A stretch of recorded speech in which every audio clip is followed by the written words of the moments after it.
welcome to the College and Family Engagement Podcast. I am Dr. Marcus Wright, and I'm excited to start this podcast here, which will focus on the relationship between families and colleges.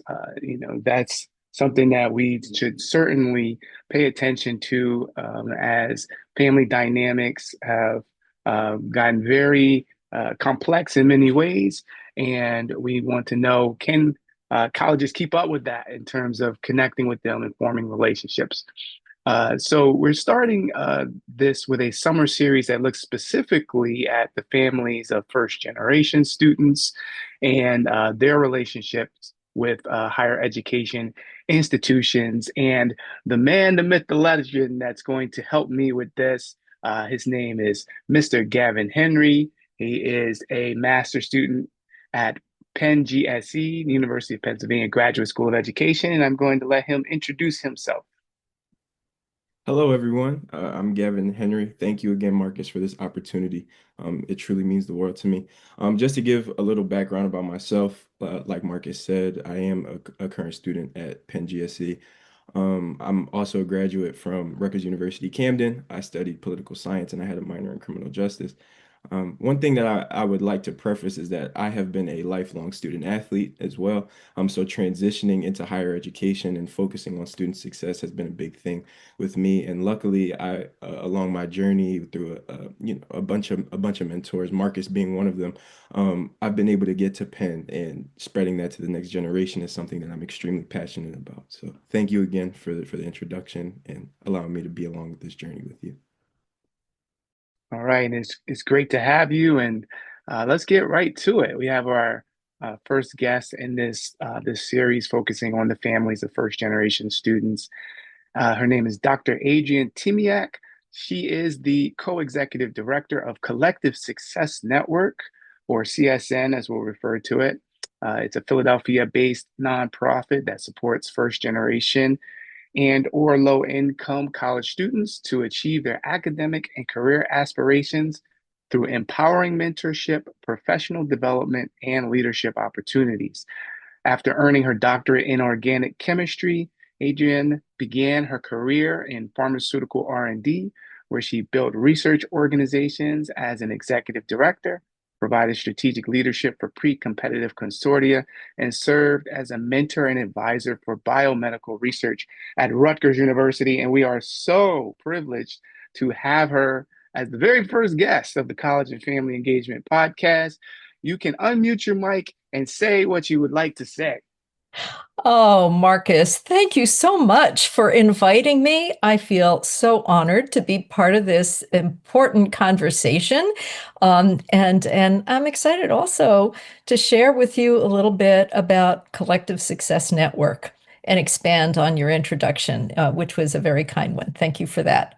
So maybe I'll just get started to say CSN is been around since 2017, and we serve about 300 first generation and low income college students annually. And I'll call them FIGLY students for short from here on in. And they come from over 20 colleges and universities in the greater Philadelphia area.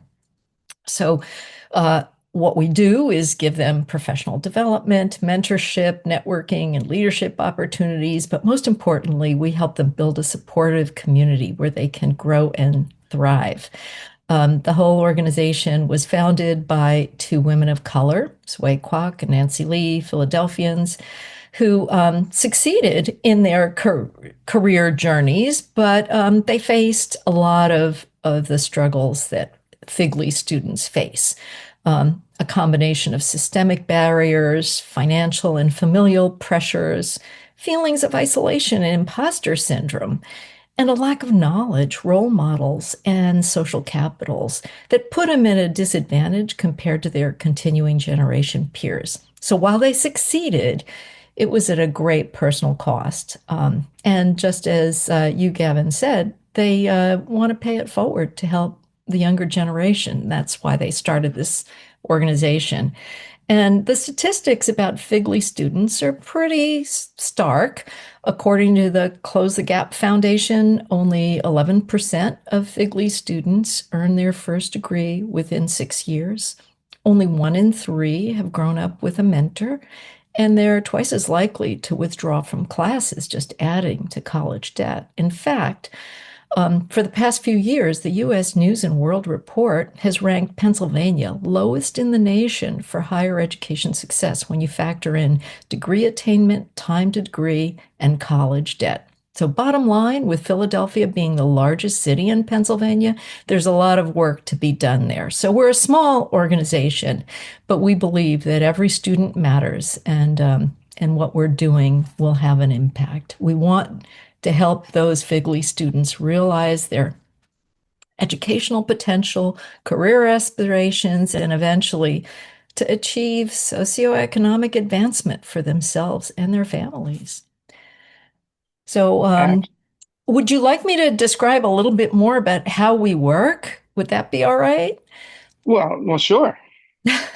So, what we've done is we've helped students set up on campus clubs, campus chapters, as we call them, where they can find peers, build relationships and a supportive community with their peers, and also practice leadership and organizational skills in running that club.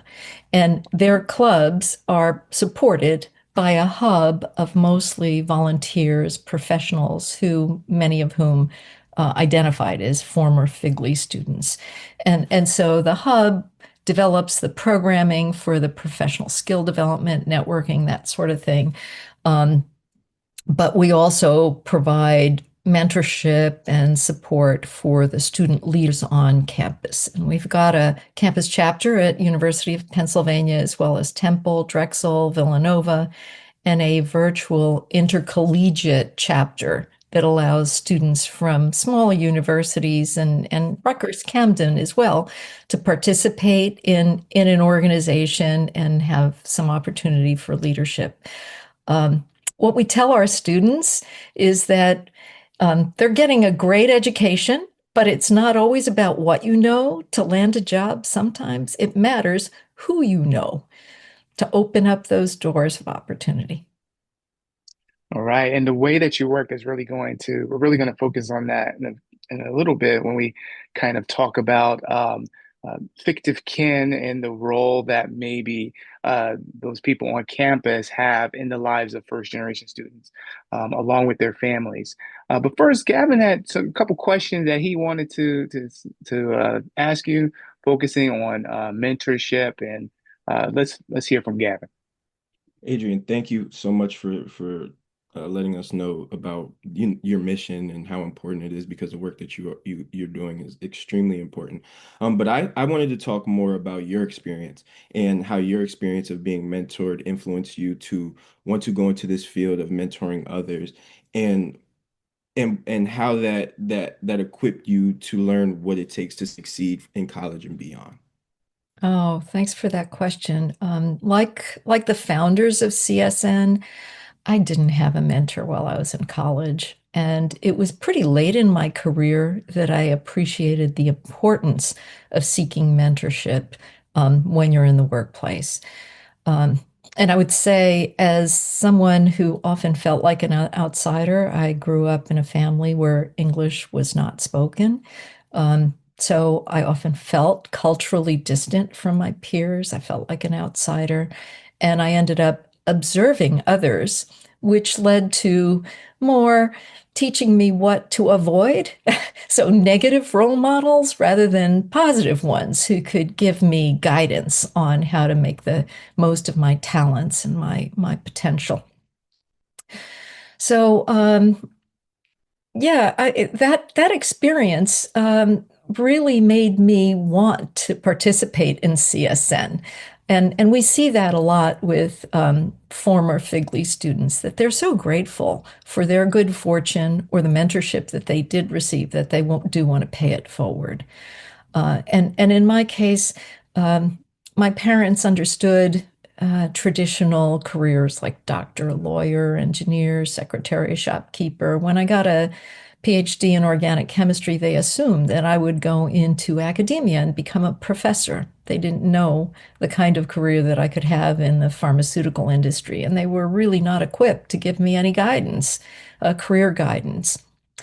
So, in my early days, I focused in on working harder just to prove myself compared to my peers.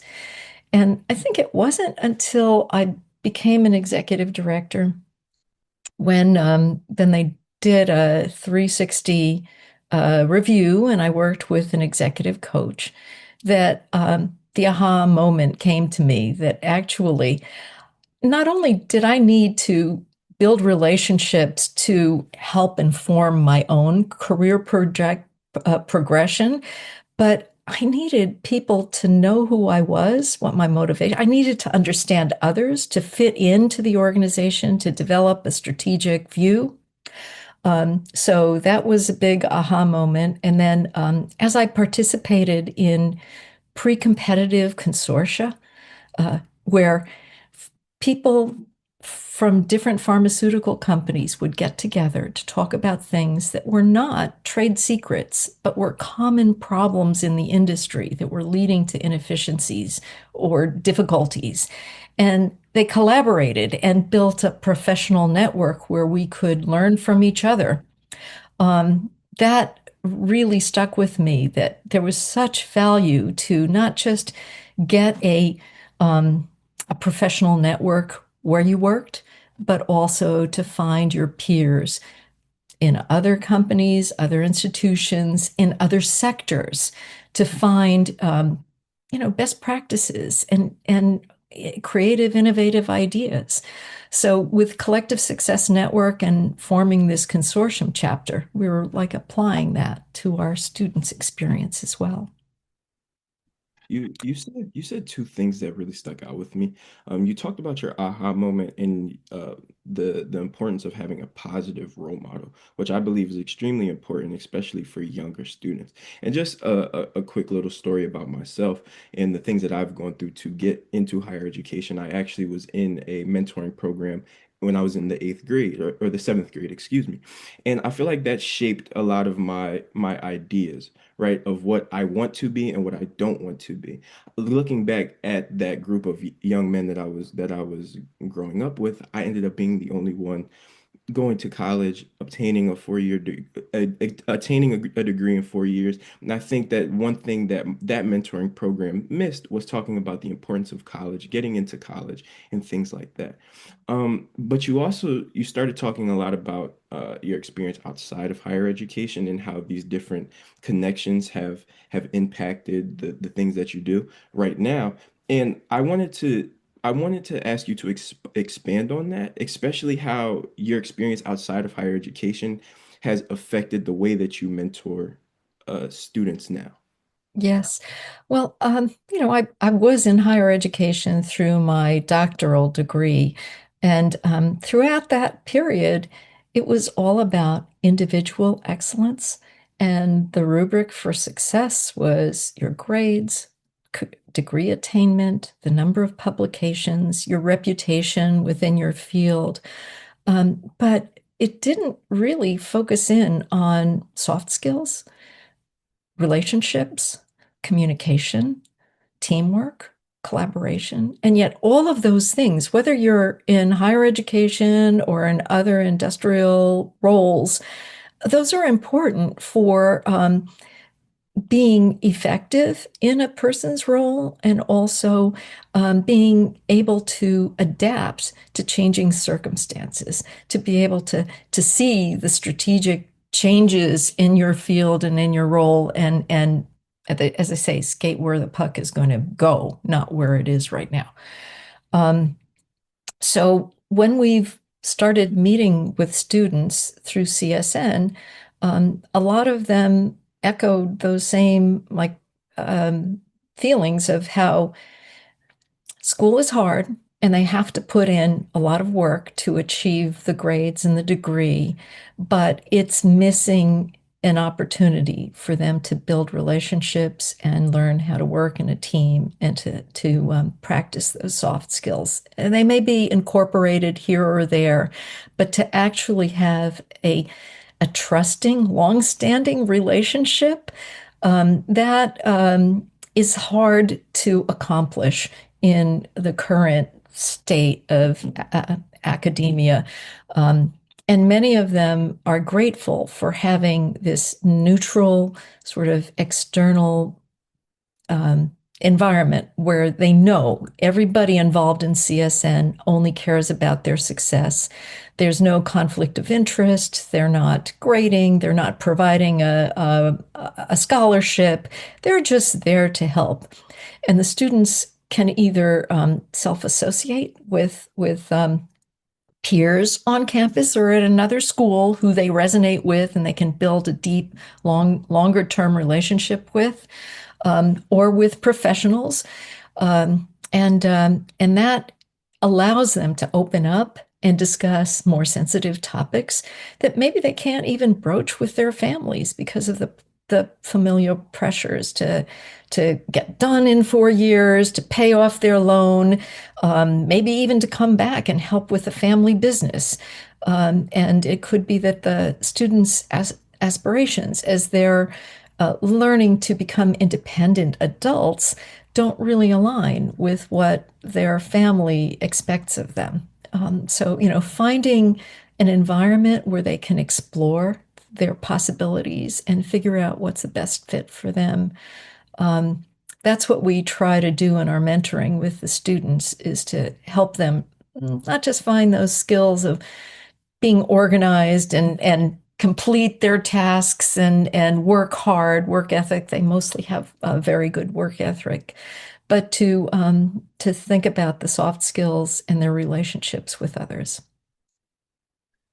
Well, you okay. I was Yeah, just saying, so you've yes, yes. Thank you so much for these answers. And you've kind of begun to talk about what I was going to ask next, which is, CSN opens the door for first generation students to develop fictive kin through mentorship and programming. And so, for those who are not sure what fictive kin basically is anyone outside of the family that feels like family. And this is especially important when discussing first generation students, that these individuals, these people, could really play a huge role in their lives. And so, through what you're doing at CSN, you're opening the door for those potential relationships to happen. And so you've kind of touched on this a little bit, but could you talk a little bit more about how that's kind of played out in your years? And you mentioned a little bit of attention there in terms of what the first gen students are hearing from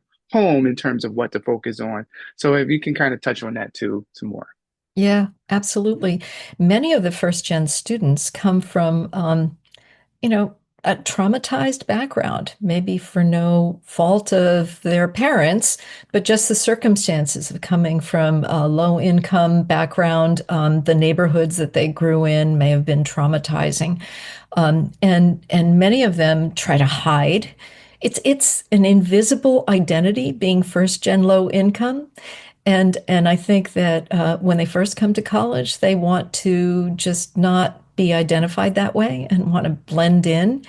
But once they find peers who've had similar challenges, those relationships can end up being lifelong friendships and become fictive kin. And we've observed students who suffered some big traumatic event at home in their freshman year and only stayed on task with college because of the fictive kin that they developed through their campus chapter. And they really support each other.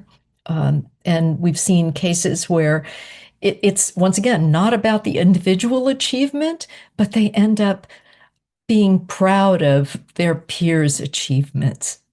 So that's to me a sign of it goes beyond just a friendship. This really is a kinship that they develop. Then they also develop a very often a strong relationship with their professional mentors who can help them solve some life problems, academic uncertainties, get them to stick with it.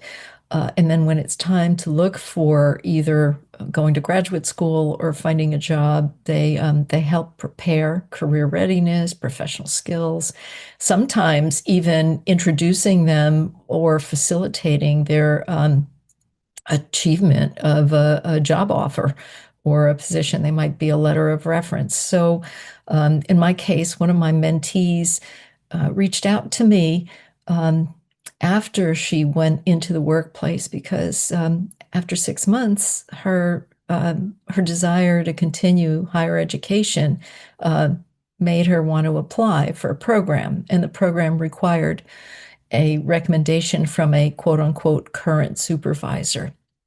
And after we spoke, I think she realized that her current role expected her to stay on for several years. So asking her current supervisor for a letter of recommendation for that graduate school application would have changed her relationship in that position. And she didn't know whether she would get in or not.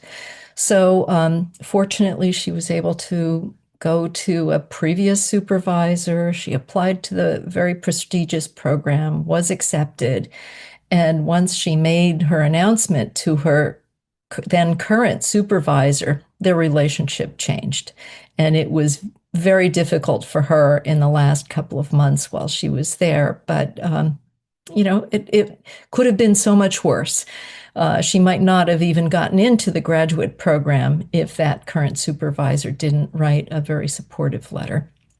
So these experiences make our students so deeply grateful for the mentorship and support that they get from professionals. And even there, they end up being lifelong contacts. It might not be on a regular basis, but years later, they may reconnect and rekindle, where they left off from. Okay, so then with that in mind, what are some of the challenges and affordances for CSN as you're developing these fictive kin relationships, as you're advocating for the students in various ways? What are some of the challenges when it comes to partnering with higher education institutions for the sake of supporting first generation students? There's so many opportunities for us to partner even more than we do right now. And I would say the biggest challenge is that many institutions take pride in their systems and processes and invest in them and want to do the best that they can for their students. So partnering with a small nonprofit may not be appealing to them because some people say it's not invented here syndrome, but I think it's also, they have concerns about the quality. They want to have control. They want to assure that it's going to be beneficial and useful for their students. But I want to talk a little bit more about this notion of a third party or the pre-competitive space. When an institution wants to solve all problems with their own resources, they sometimes lose sight of the conflicts of interest or the perceived distrust of the motivations. When there might be something at stake for the student with their scholarship or their degree. Whereas if you go with a nonprofit that's independent or some organization that's independent, you can bring in the perspective of students at other schools, of the families, of other administrators, other higher institutions, and address some root causes of problems and come up with solutions that have been vetted by all stakeholders and not just from the perspective of the institution, of the one institution. So, getting institutions to trust us, to understand us, to see that we're not competing with them, we're complementing what they're able to do on campus, we're enhancing and expanding their students' networks, outreach, and opportunities. It takes time, and just like with any relationship, it requires some. Maybe you have to start small and get to know each other and find that fit and collaboration. But I think, especially for larger institutions, to realize that they can do so much more by partnering. That sometimes it's not about money, it's not about scale or size, it's about trust.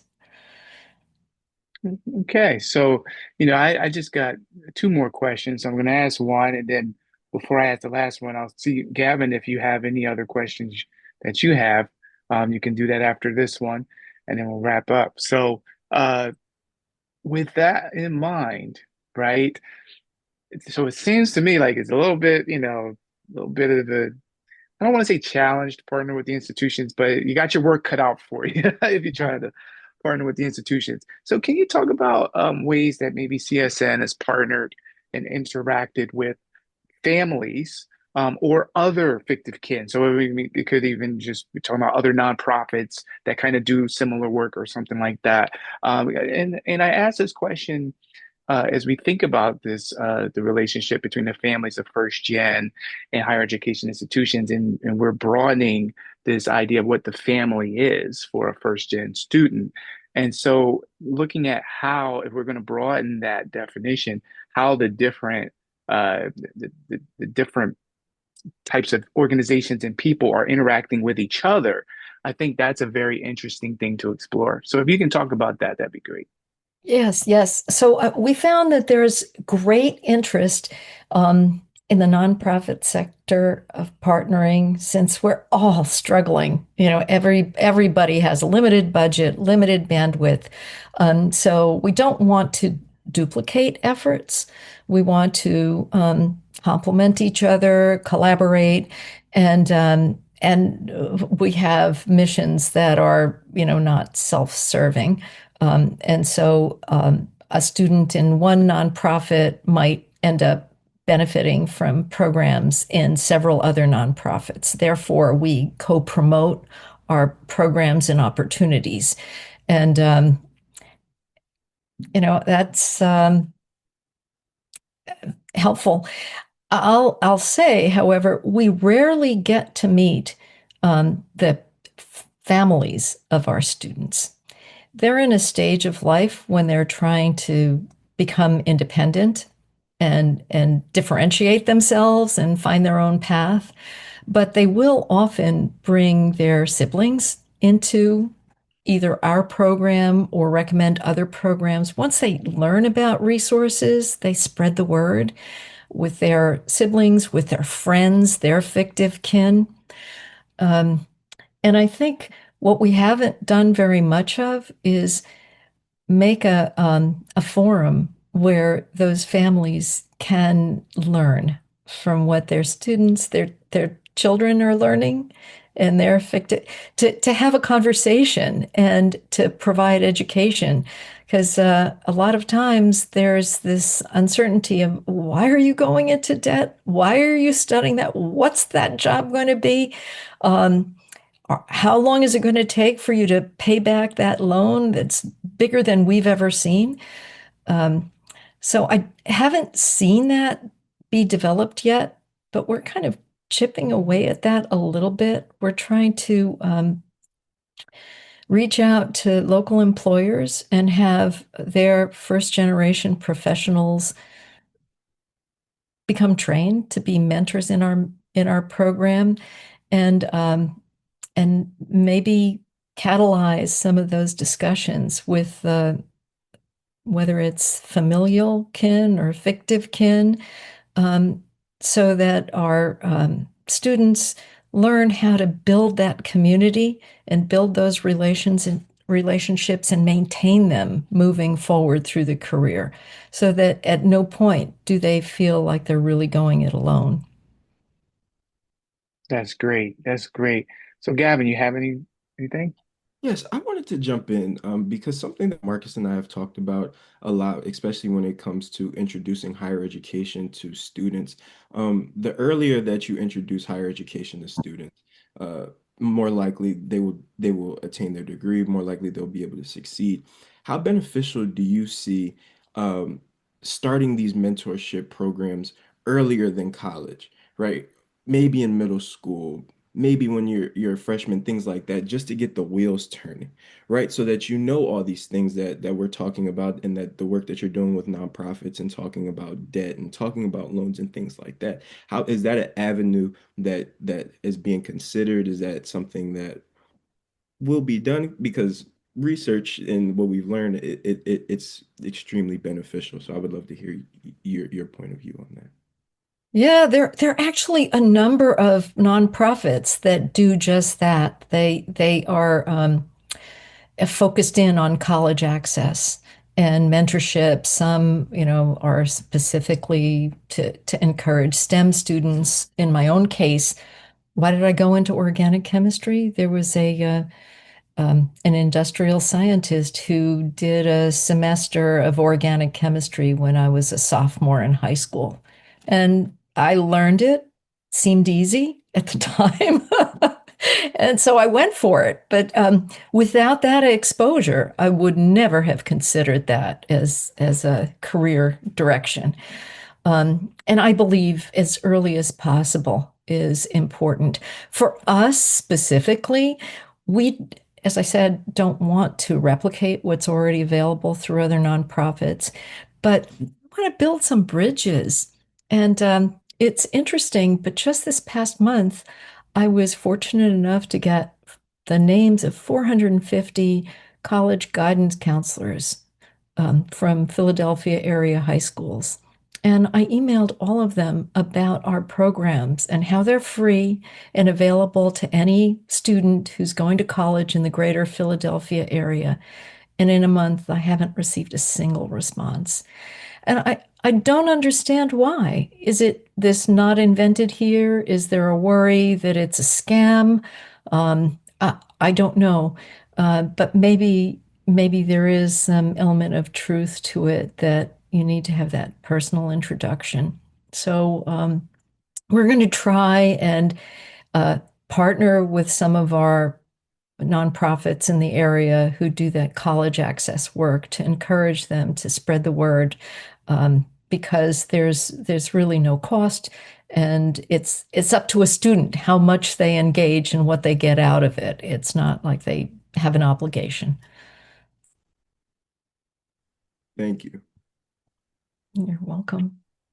All right. So before this last question, let me just say, stay encouraged.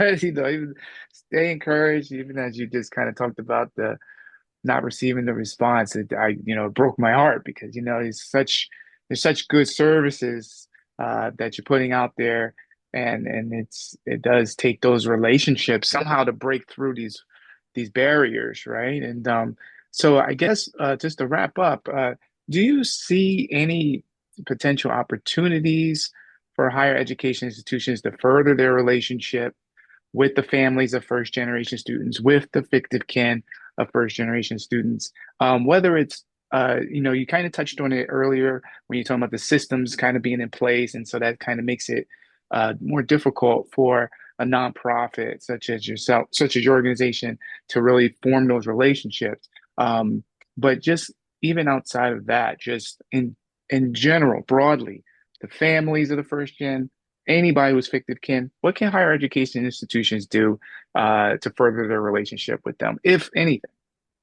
I think that there's a lot that they can do. Of course, they could be, more open to partnering with nonprofits like us to broaden their reach, not just like relationships between one institution and one employer, for example, but, to have like this marketplace of interaction with multiple schools, multiple employers, finding some kind of an honest broker for those interactions. But even if they're not willing to engage in something that's out of their control, I think that they could do more with their alumni organizations to have something that's separate, that's not directly related to academic achievement or eligibility for scholarships, but just a forum to promote dialogue, information exchange, connection between not only alumni and current students, but their families and maybe their fictive kin and maybe even the nonprofits that support them. So to open it up for this connectivity and community building and sharing of information.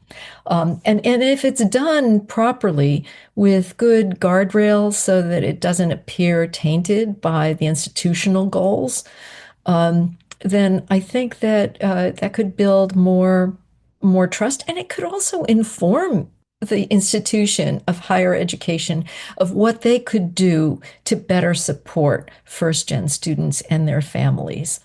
But I think it needs to be a very neutral and safe environment if they're going to get honest feedback and input from people.